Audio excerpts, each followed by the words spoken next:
Hey Freedom, I really want to share with you this really cool new discovery that I learned today in this math class. So I'm teaching this math class and I learned something absolutely brilliant. A student solved a problem in a way that I've never ever seen. So check this out. So the question is find the vertex of f of x equals x squared minus 4x plus 9. Okay, I teach my kids to do this. Okay, say f of x equals ax squared plus bx plus c.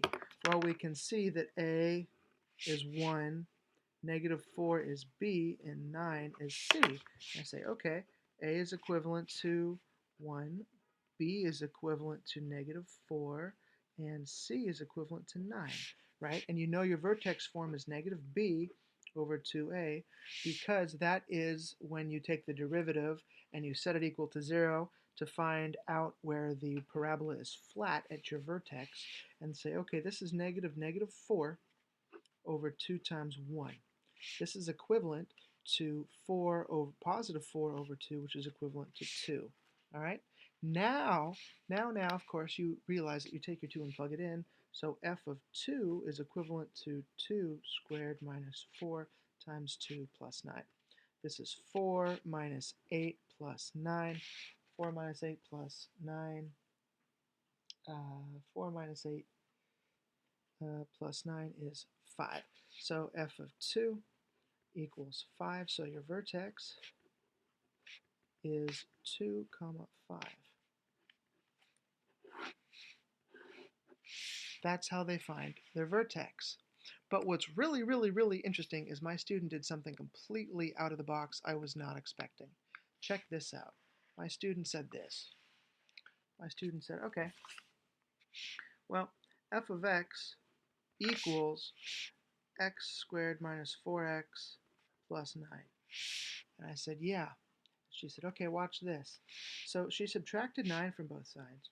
So now f of x minus 9 is equivalent to x squared minus 4x. All right. Now they completed the square. They said negative 4 divided by 2 is equivalent to negative 2, and you square that as a positive 4. So now you add this 4 from completing the square, and you add this 4 from completing the square. So now you have f of x equals negative 9 plus 4 is a negative 5. Oops, sorry.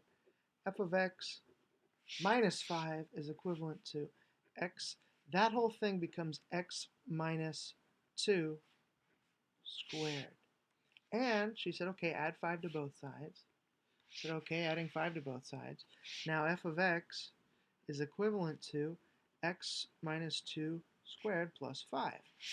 And if what you're saying is the vertex form is f of x is equivalent to x minus h, that is all squared plus k, and the vertex is h comma k, then in this case, h is 2 and k is 5.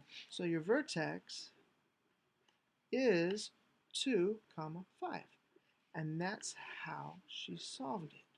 And I have never seen that before in my life ever. Oops, this is a 5, not a k, sorry. That's a 5. Absolutely fascinating. Had to share that with you.